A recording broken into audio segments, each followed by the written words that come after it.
Hello everyone and welcome back to another episode of Hawks Latest, your number one source for news, updates, rumors, opinions, and you guessed it, the latest and the greatest regarding the Atlanta Hawks. I'm your host Zach Langley, aka Langley ATL, and today we've got a full slate of updates to break down for you. This is the 138th, I believe, episode of Hawks Latest, presented by FanArt, so hopefully you guys have been enjoying the ride. Because I know I have, and like I said, we've got a whole lot to break down today, so before this video gets started, if you guys could hit that like button and subscribe, that would be much appreciated. But yeah, lots to break down today, because as I'm sure you guys know, the Hawks fell again last night to the Detroit Pistons, man. This team might be our kryptonite. They definitely have outmatched us in two games, that the two ball clubs have played each other, so definitely not good there. And then, tying into the loss to Detroit, because we'll have a full recap of that game really in just a second. That's going to be the first segment of this video. And then right after that, we're going to kind of lead off from that and discuss a interesting lineup decision that Quinn Snyder has kind of stuck with over the past,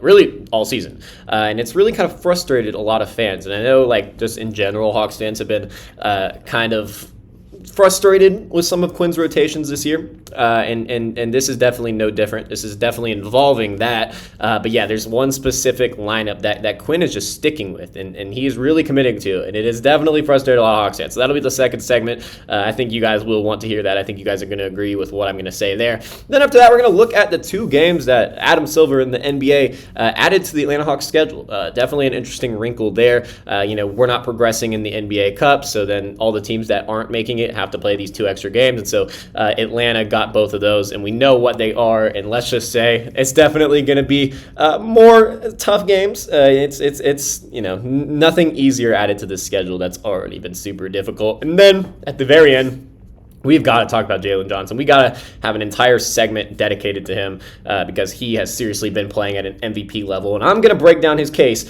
for the 2026 Most Valuable Player Award. It might be a long shot at the moment, but, if he keeps playing like this, I don't think it's a little bit ridiculous to say. So without further ado, we got a lot to break down today. So let's waste no more time in the intro and go ahead and start with Monday night in Detroit, which was last night. The Hawks, as we all know, suffered one of the toughest losses of the young season, and not because they played bad. They actually were very impressive, just all things considered, given all the context, but it was so close. They were right there really all game, and then it went away from them in the final minutes, and so it was frustrating. And that's why I say it's one of the toughest losses in recent memory, just because we had a chance to start up a win streak and then get some momentum going into the tougher stretch of the season, but I still think the momentum's there, though. I don't think this loss does a whole lot to them. This finish last night came down to literally the last tenth of a second. I mean, it was right there. When I tell you it was right there, it was right there. I mean, this was a game that was it was tight from the opening tip. I mean, neither team took a commanding lead until later in the game, probably late in the third. No team actually led by more than 5 points until late in the third. That's what it was. So that pretty much sums up the game. I mean, the two teams were simply going at it, and you've got to understand the context of the situation because Atlanta was on the second night of a back-to-back. And as you all know, the night before, we took on who did we take on? Why am I going blank? The Philadelphia 76ers. That is who we took on literally the night before, and it was a double overtime game. This wasn't just a traditional back-to-back. This was a game they were playing just 24 hours prior in a double overtime game where Jalen Johnson and company had 45 minutes in one game. So I was honestly surprised to see that the injury report was not full of Hawks. It was literally just Kristaps Porzingis who was out, and he remains out with that illness, and hopefully we get a significant update on that, just anytime soon. But I don't really think we will get an update because I think they are just kind of managing the Potts illness that he has that we kind of broke down on this channel. And so, that's been interesting. But yeah, Kristaps did not suit up last night against the Pistons, and honestly, this was a game where we probably could have used them. I think we kind of miss an interior presence, and not even necessarily interior presence, but just kind of a big body against a physical Detroit team. I think we need another vet out there, and KP would be that guy. And I think both of these Detroit games could have gone a little bit differently if KP had played. So it's a little unfortunate that so far he's already missed both of them. And I don't want to spoil too much, but one of these new games that the Hawks are getting in the schedule that I'm going to break down in the third segment, it's one of them's against Detroit. So that'll give Kristaps another opportunity to come back and maybe play against them. But yeah, the final minutes of last night's game were, it's a combination combination of a clutch offense from Cade Cunningham and really just on both sides. Atlanta did suffer some turnover issues late in the game, and they definitely had some missed opportunities, and that is what ultimately cost them the game. And yeah, it comes down to that. Cade Cunningham, the Detroit Pistons superstar, who has also been inserting himself into the MVP conversations this year, and honestly, I think he deserves a good look at it, just considering that Detroit is now 17-4, and they're still the 1 seed in the Eastern Conference. I think the leader of that team deserves a little bit of praise. Not even a little bit of praise. I think he should be in MVP talks. I mean, he gives the Hawks hell, and this is really like Dyson Daniels doesn't get like outmatched by many players, but Cade Cunningham is one of them. Cade Cunningham definitely has Dyson's number.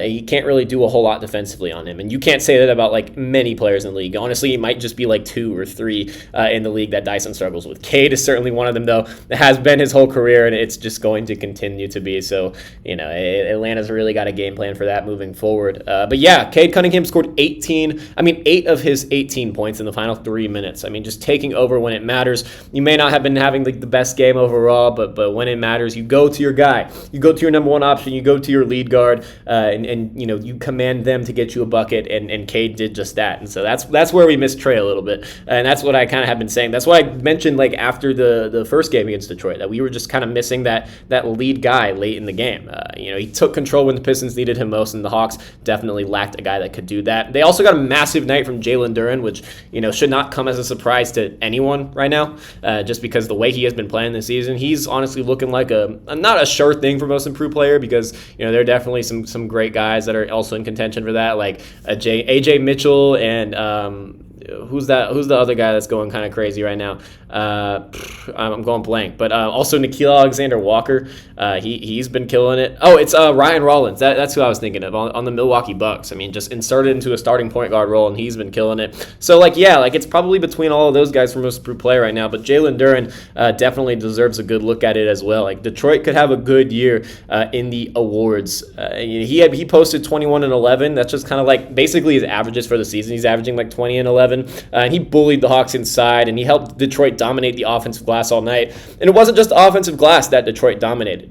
They dominated on they literally just killed Atlanta on the glass on both ends of the floor. They out rebounded the Hawks 60-34. So you certainly can't have that and expect to win. I mean, a 26 difference in rebounds.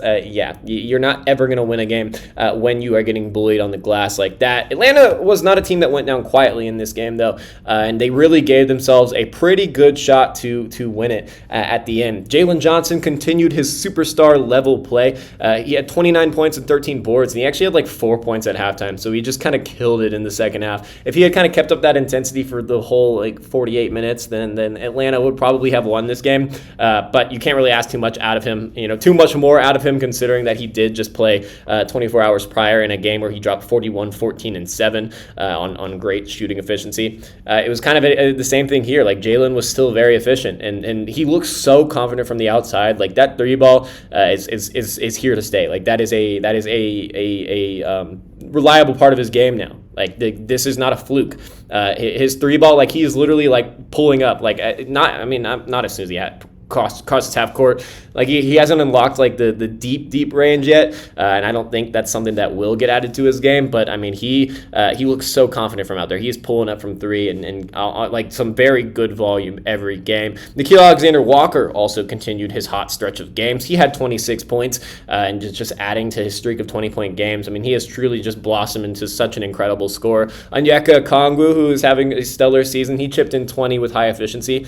He got most of his work done in the first half. I believe he had 18 in that first half, and so he definitely shot the ball a little poorly from 3 last night. He was 2 for 9, including a miss late in the game that kind of took Atlanta out of it a little bit. That was definitely a real momentum killer because it was an open look, but he kind of rushed it up. I definitely displayed my frustrations with that on Twitter during the game when I was kind of covering it live. But yeah, that was not a good look, and I don't like it when the guy is shooting 2 for 8 and then kind of rushes a 3 late in the game from the corner. Definitely not an ideal look there, but still, like he had some space, and that's a shot you got to hit late in the game. And the story of the night, though, was that final sequence because with 1.2 seconds left, and I'm sure you guys all remember exactly what I'm talking about, Nickeil drilled a huge 3 to cut the Pistons lead to just 1. and everyone thought it was over, but like we got a shot at it, and Nikhil, like after like several passes with him and Jalen, Nikhil found himself open like near the corner, and he let it fly, and then he drained it, and so then we were looking at a 1-point deficit instead of being 4 with a few seconds left. It was 1 with like literally like no time left, and so then they fouled Dennis Jenkins, the guy who's just been killing it. They drew him up he missed 2 free throws right after that. So then Atlanta got the read. Dyson Daniels went up and he grabbed that board with 0.4 left, and then there ended up being 0.1 after they reviewed it. And so then Quinn Snyder obviously got the timeout, and then Atlanta had a chance to drop a play towards the rim because with 0.1 seconds, you don't have time for a catch and shoot. So he was able to draw up a play right towards the rim and hopefully get a tip in, and it almost connected. Like it was right there. They drew up that last second play for Jalen Johnson. He got a hand on it. He tried to tip it in, but it was just short. The ball rolled off the rim as the buzzer sounded, and that was the game. Detroit won 99-98. Kind of a low-scoring effort. Looked like a little bit like 90s basketball. I don't know if it was more of like just a defensive-focused game or if it was just the teams playing sloppy. Honestly, it was probably the latter. I definitely like the turnovers in this game from Detroit. Like they were playing sloppy, but then Atlanta just wasn't shooting the ball very well most of the night, and they were definitely playing with some tired legs. So no, not the prettiest basketball game ever, and Atlanta only lost by 1, so you really can't be too mad just given all the factors, all things considered.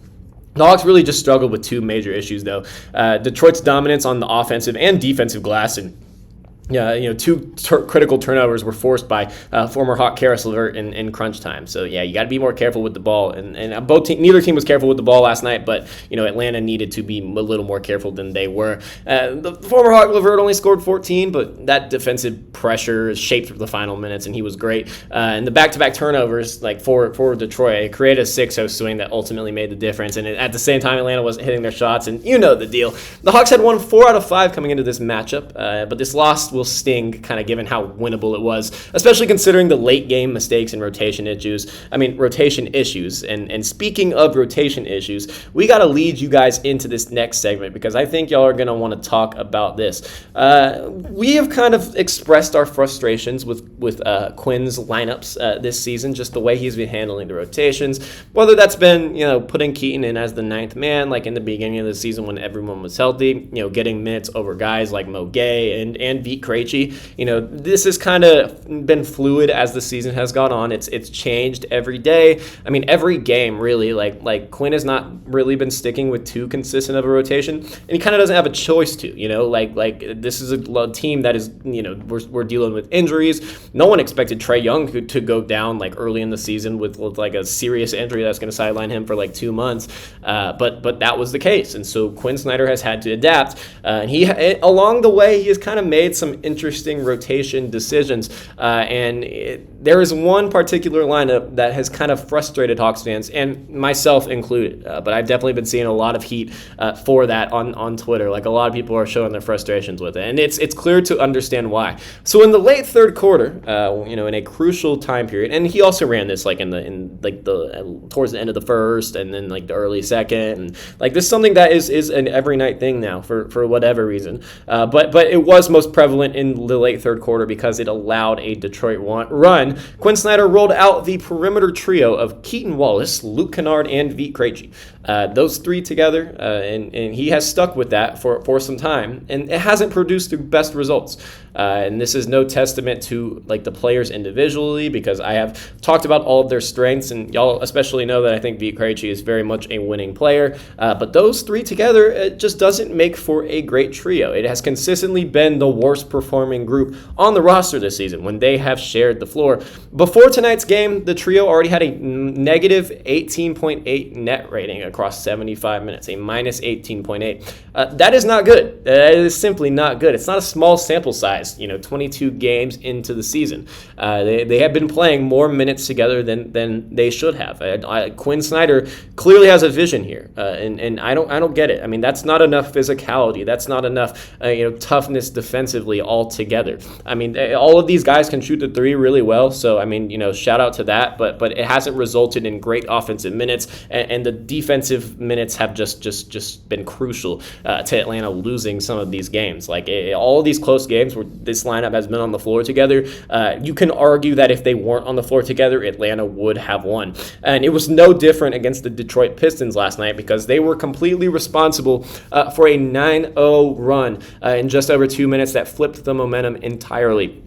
I mean, that is no exaggeration. Late in the third quarter, it was a very close game. Atlanta actually had the lead. Atlanta was up by a couple buckets, and Quinn Snyder elected to roll with the Keaton, Luke, and Veit minutes. It led Detroit on a 9-0 run, and they looked so much better on both ends of the floor. They were getting out in transition. They were playing quick. They were knocking down their shots, their uncontested shots, and it was just not a recipe for success. It was a little bit of a disaster. And so this is not a matter of we need to give these guys some time or they're adjusting. This isn't a very effective lineup, and Quinn probably needs to go away from it. We've got a lot of data now that backs it up and that shows that this is not a very good pairing or trio. The lineup does not function. I mean, we haven't, and I want to make it clear, I'm not dissing the players. Each of these players has extreme value in the right context. I mean, Quinn actually closed with Keaton last night, which was another interesting rotation decision. And honestly, that was catching a lot of heat from Hawks fans. But now that I've watched it back and everything, I don't necessarily hate it. Now, that might be a little bit of a hot take, but I don't think that was a terrible decision. I don't know who else they should have put in over him. That's the thing. You can argue that they should have closed with Veit or but I feel like they needed another shot creator in there. I think late in the game, closing the games, they saw how Cade Cunningham is just able to walk down their defense and get a bucket at any time. Atlanta wanted as many guys on the floor at that time to get themselves a bucket if they needed to, and Keaton has shown he can get a bucket for himself. He can get into that. He can in an ISO he can walk him down and then get into a step back three. He can create some space. He's an efficient shooter. So I didn't necessarily hate, closing with Keaton there. He also had 5 assists. So, I mean, he was facilitating the ball decently well. Let me know your thoughts on that down below because I'm definitely intrigued to hear what you guys thought about that. I know on Twitter, a lot of people were definitely coming at Quinn for closing with Keaton there, but I don't know if anyone on that team last night was more worthy of closing, closing over Keaton, if you understand what I'm saying. He provides something in a specific role, and Luke Kennard provides a specific role every night. I mean, he's just a shooter that also can handle the ball a little bit and give Atlanta some underrated playmaking. And then Veit, as we know, he provides that length, but also just the absolutely ridiculous efficient shooting. And he gives Atlanta, more ability to hit contested shots and also playmaking. And also he's the best defender of the bunch. So, all of them provide a specific role, but together they have not been good, especially without a Jalen Johnson on the floor or a Dyson Daniels or a Nikhil just anchoring the perimeter and kind of deciding what the game plan is offensively. He said in the past, Quinn Snyder, that he wants to maintain rotational continuity. He doesn't want to switch it up every night, but that has just been hard to come by this season given all the context. At some point though, you got to have a conversation of what is my goal here. Are we trying to win these games? Are we focused on development? Because I figured last year was a developmental season, and so these experimental lineups where we're playing smaller, I don't get it. Opposing coaches know exactly how to attack it as well. Then as you saw last night against Detroit when they went on that 9-0 run, they definitely took advantage of who was on the floor. This lineup is not something that we are particularly going to see though. Once all these guys come back and the rotations tighten, because with Trae Young and Kristaps Porzingis back in the lineup, there simply isn't enough room for all three of these guys to be on the court at the same time, because one of Nikhil or Dyson Daniels or Zachary Rizashay, and we say all this, but it's going to be Nikhil probably that moves back to the bench as soon as all these guys are healthy, which is going to push that kind of part in the rotation out.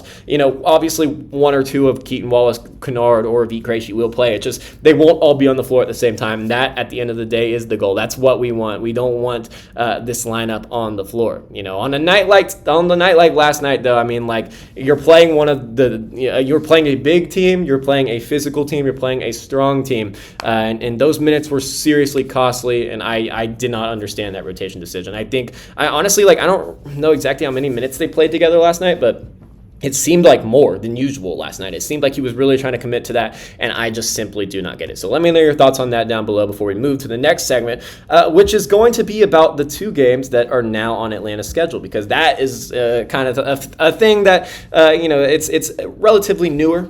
This is a kind of a new thing, like ever since the NBA Cup got added, and then teams are playing extra games. But then also while these teams are playing the Cup games, the 2 games that they get to go to the Vegas and will compete for that final, because you play that one qualifier game and then you play that one game to get to the final. The Hawks played in those 2, but then they did not get to the final, if you guys remember correctly from last year.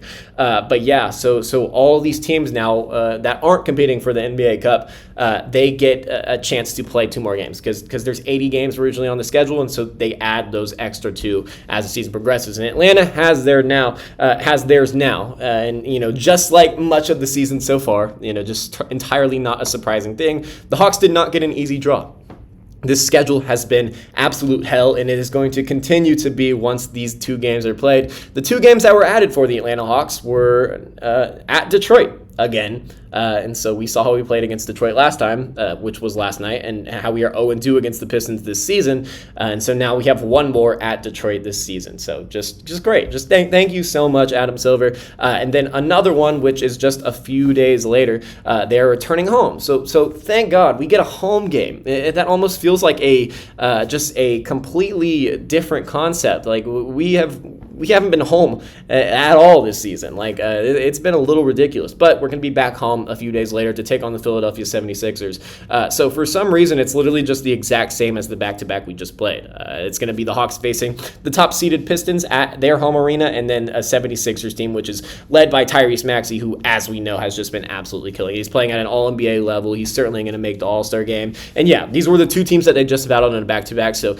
once again, very creative from the NBA and Adam Silver. And the schedule, as we know, has just been brutal this year. Because Atlanta has dealt with almost more back-to-backs than any other team, just back-to-back after back-to-back after back-to-back. I mean, they're playing with tired legs, but they've also are getting heavy travel miles, and they're playing consistently elite opponents. I mean, this isn't a team who's just getting by, and so the record that we have right now, it's impressive. I mean, it is seriously impressive. And yeah, like Quinn was even talking about it in a post-game interview, during his post-game media availability. He was talking about he was saying that just that the schedule's ridiculous, and I think everyone who was watching this can see that.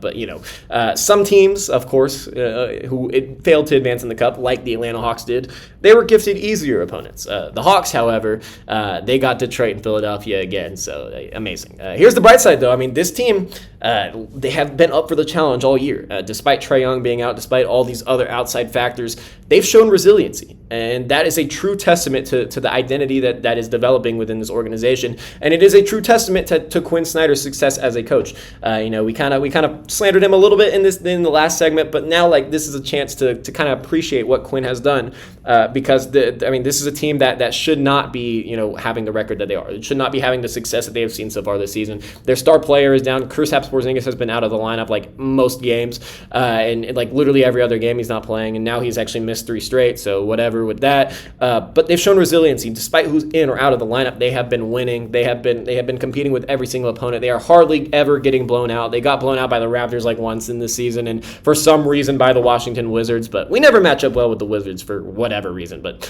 they have built a reputation around the league. This is a team that you can never take lightly. You have to take serious every time, and I love that. That's a thing that's a culture we're developing in Atlanta. And speaking of adversity and overcoming it, and development and everything, let's talk about a player who I'm sure you all know has just truly become the heartbeat of this team and becoming the best player, the superstar, the face of this franchise. So Jalen Tyrese Johnson. It now comes the time of year when MVP discussions and really, who's in the All-Star game, who's going to make All-NBA, they start shifting from fun early season chatter. This is just something speculating just off of hot starts and yada, yada, yada. It transfers from that to legitimate discussion. I mean, you start breaking down okay, Like, these are the 10 guys. Well, these are the 15 guys that are going to be all NBA probably. It just depends on how the rest of the season goes. You start really narrowing down the all-star team, and you start seriously considering who could be the 2026 most valuable player. And guess who is officially part of all of this conversation? Jalen Johnson. Atlanta's fifth-year forward has evolved at a ridiculous speed. Every year in the NBA, he has progressed tremendously, and this year he has truly taken a full all-around leap into superstardom. National media is finally starting to take notice. I mean, they have been giving Atlanta more love than I have ever seen, and they're covering Jalen Johnson like a superstar. I mean, Mark Spears, I think yesterday, had said on NBA Today that Jalen Johnson is the MVP of the Eastern Conference right now. And that's absolutely not ridiculous. I mean, I can't think of a better player in the Eastern Conference this season than Jalen Johnson. And over his last 10 games before the game against the Pistons, sorry, I'm like going blank with a lot today. I don't know what that's about. But over the last 10 games before the Pistons games, he has averaged 25.4 points, 11.0 rebounds, 9.1 assists, 1.9 steals. He's shooting 52% from the floor and 49% from three. I mean, legitimately, Ben Simmons with a elite jump shot. I mean, that is who he's playing like right now. He's looking like Prime Braun out there, and that is not an exaggeration. He's putting up MVP numbers, and those numbers are only going up if you take in last night, because last night he once again had a dominant MVP-like performance, and he almost got that dub for the Hawks. He was just right there. But again, you can't win every game, and Jalen is just putting up MVP-level production. And over that stretch, that 10 games before the Pistons game, they went 7-3, and Johnson has actually been placed in the top 10 of the NBA's official MVP ladder for 2 straight weeks. He actually reached as high as number 7 the week prior, and then he had that 7-7-7 game that ultimately faulted him and kind of dropped him to 10. But these last 3 games for Johnson are not going into account for like the last 2 weeks on the MVP ladder. So one could just assume that he's only going to just rise and get up in there. Like, he had that 29-point triple-double against the Cavs, and then the 41-point, 14 rebounds, 7 assists masterclass versus the 76ers, and just continued to he had a dominant game last night, and I expect this play to just continue, and we'll see how it looks when Trey gets back. But I mean, one thing's for certain, Jalen Johnson is taking over as the superstar for this team. I mean, this is like easily the best 3-game stretch of his career. He's averaging like 33 points a game, 13 rebounds, and over 8 assists, and on just ridiculous efficiency. The way he has shot the basketball this season has just been absolutely unreal. Like, the spacing he has provided while also providing an elite playmaking punch, and he's the great rebounder that we know he is, and his scoring back has just added so much. Clearly, that workout with LeBron this offseason added a whole lot to his game, because he is just looking like an extremely polished scorer out there. Like, he's getting into post-ups, and he's taking fadeaway mid-range shots, and yeah, like I said, like knocking down the threes with confidence, letting it fly, looking great in late game scenarios. Like, he's playing point guard late in these games, and he's facilitating for others, and he's been awesome. This is an MVP caliber player. Next week's MVP ladder is going to be pretty fascinating. We're getting that pretty soon, and if Johnson lands in the top 5, he'll actually be the first Hawk since probably like Dominique Wilkins to be in serious MVP consideration, because as great as Trey's been over his career, he's never gotten one MVP vote, and I think Jalen will probably end up getting that this year if he continues this level of superstar play. And let's be honest, like, winning the award is going to be tough. Like, I'm not sitting here like being ridiculous and saying that he's probably going to win the award, because he's very likely not going to, in an NBA that has Nikola Jokic and Luka Doncic and Giannis Antetokounmpo and last year's MVP Shai Gilgeous-Alexander, who is on a 19-1 Oklahoma City Thunder team that might break the Golden State Warriors record for the best team ever. They're seriously on pace to. I mean, they're putting up all-time level numbers on elite teams, and yeah, so like those are definitely the top 4 in the MVP race, and yeah, it's been a consistent thing in the NBA for the past several seasons now, like who has been at the top for MVP, but like voter fatigue is a thing. Like, Jalen Johnson's rapid rise, he's gonna get some discussion for that award.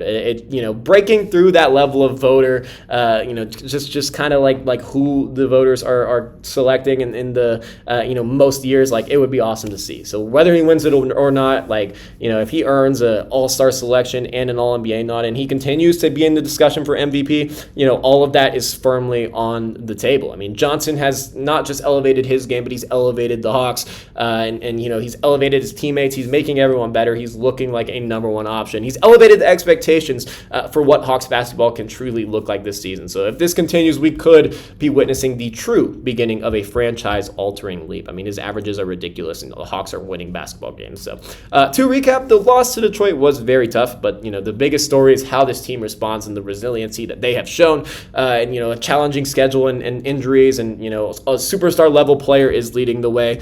So that's going to do it for today's episode of Hawks Latest. If you enjoyed today's breakdown, be sure to like, subscribe, and hit that notification bell so you don't miss a single update here on the channel. We're going to be pumping out videos every single day, keep you guys informed on the latest and the greatest regarding the Atlanta Hawks. But let me know down below, what were your thoughts on the Hawks' loss to the Pistons last night? I know it was a tough one, but the team fought, and all things considered, you can't be too mad about it. But let me know your thoughts down below. If you are mad about it, I understand it, because I hate losing as well.